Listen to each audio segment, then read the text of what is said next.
long-awaited and ever-delayed Final Fantasy XIII is an odd beast at first glance.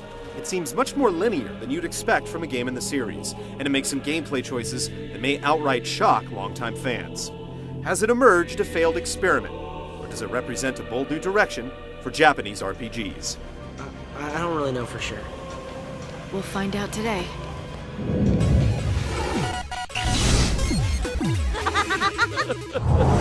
Here we go again. Fly in! Stunning production values aside, this is classic Final Fantasy.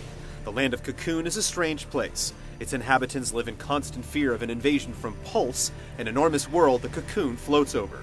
Ruled over by the Sanctum and protected by seemingly magical beings called Fal'Cie, its people have little control over their own fates. That is, until an improbable crew becomes embroiled in a fight for Cocoon's very survival. Final Fantasy XIII lays the jargon on thick. I've got a few screws loose, but I'm a lessee, same as you. Good luck figuring out what the difference between Lussie and Fal'Cie is without consulting the in-game encyclopedia, which is thankfully auto-updated after seemingly every cutscene. This won't interfere with the sense of wonder you'll feel as you play through the story. The world feels every bit as bizarre and magical as the game assures you it is. So, is this place special? What'll probably cause you to take pause is the dialogue. Convincing as they may look, it's hard to take the characters seriously as people after hearing what they have to say. Not surprising. Cute girl like me. It's hard to close your eyes, huh? It's basically Japanese RPG melodrama that some may find endearing, though, for us, it's most frequently at odds with the heavy story the game is trying to tell. Don't worry. I'll handle the bad guys. Come on.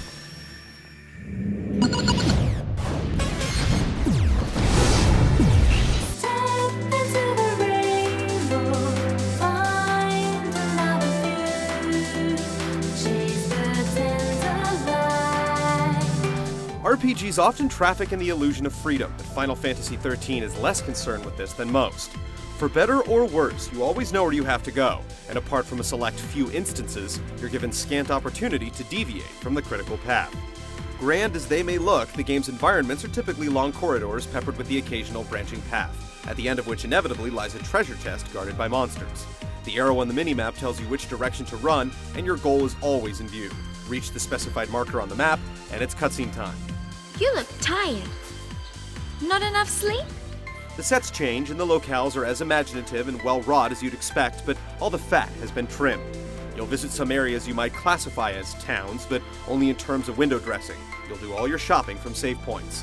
In short, Final Fantasy XIII's layout is in complete and utter service to its story. It makes no bones about it. Snap to it. We're rolling out.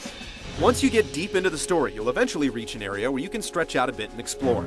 This is where you'll do the farming and questing we've long associated with Final Fantasy. If you want to max out your characters and grind for crazy weapon upgrades, here's where you'll do it. Once you get a look at the place, you'll immediately realize that it can sustain hours upon hours of this kind of play. And yes, you can come back to it after you stomp your way through, though not until late in the game. So they're doomed to eternal regret, huh? Arguably, Final Fantasy XIII gives you freedom where it's most meaningful, in character development. Characters are designed around a streamlined iteration of the classic job system, and you earn points in battle to spend upgrading stats and buying new abilities. Every character has prescribed roles, but as you approach the endgame, it all opens up, allowing you to give anyone any job you want. It's a cool system, and it lends itself to many tough decisions, especially once upgrades start to get expensive. Granted, if you grind long enough, you can play Crystal Parcheesi and max everyone out, but if you keep your experience within bounds, you'll have lots of difficult choices to make. I don't know what I should do. Equipment upgrades add another layer, albeit one that's a bit understated. In a nutshell, the enemies you fight will drop components which you can use to level up your weapons. You can also buy the stuff from shops you access via save points. Despite the dozens of varieties of monster junk you acquire, they all just award plain experience. As a result, you end up indiscriminately pouring them into whatever weapon you want to upgrade. There is a bit more to the system. Maxed out items can be transmuted into fresh ones, which you can continue to level up, but as a whole, it pales in comparison to the coolest crafting mechanics out there. The game deserved a great crafting system to complement the character development. Final Fantasy XIII is pretty brazen in the way that it keeps you focused on the critical path. If nothing else, this casts in stark detail the smoke and mirrors trick Japanese RPGs use to fool us into thinking we have freedom. If you value this illusion, then you'll be put off by how linear the game comes off. I'm tired of all this running. But Until you get into the swing of things, at least. you can't give up without getting revenge.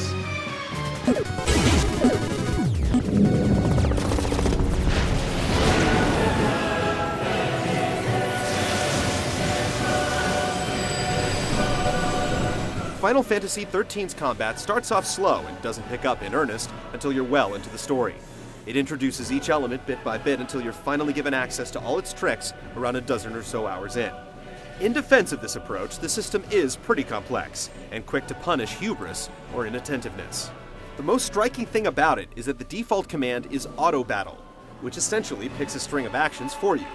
Far from giving you license to fight on autopilot, the fact that the game will reliably pick the right attacks allows you to focus on the higher level strategy, specifically what roles your party members will assume during any given round.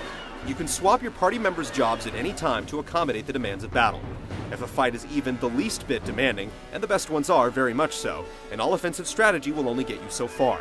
If you're magic-using Ravagers or taking a beating, you can swap to a Paradigm, as the loadouts are called, which includes a Sentinel to take the damage and a Medic to send the cures flying. Fights that seem impossible after your first failed attempt become manageable when you approach them more thoughtfully. Is the boss monster truly impenetrable, or are you hitting him with enough saboteur debuffs?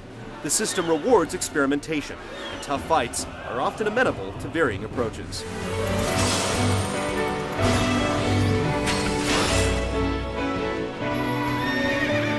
It wouldn't be Final Fantasy without summons, of course, and these are certainly accounted for. Each character is a pet Eidolon they summon into battle, though by means of how restricted their costs are, you aren't encouraged to bust them out so often. But they sure do look cool. It might be weird at first that you can only control your party leader in battle, but once you get a feel for the system and all its variability, you'll have a blast clearing the corridors of baddies in Final Fantasy XIII. You've got plenty to fight for. Think about it.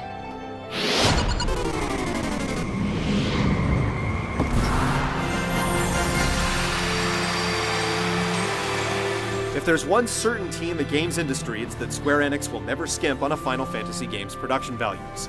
Nitpickers will find fault, sure. The dithering effect on the hair looks a bit cheap, and if you're looking for them, you'll spot plenty of flat textures, but for the most part, the game leaves a strong impression.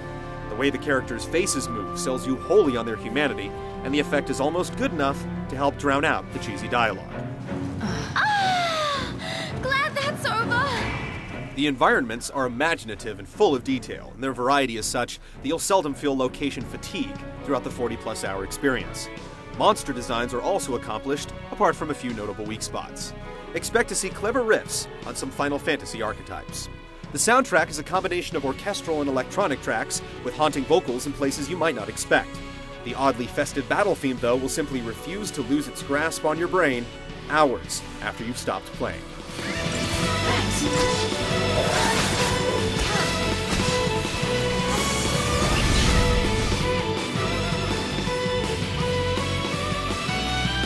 What seems like an odd experiment at first ends up feeling very familiar as you settle into the experience. Final Fantasy XIII embraces a feeling of immediacy that ultimately serves it well. Yeah, there aren't any towns, at least not in the classic sense, but once you've fully invested in the deep, demanding combat, you probably won't miss them. If you've been waiting years for Final Fantasy XIII, don't let its streamlined approach scare you away. So now, your hero is back.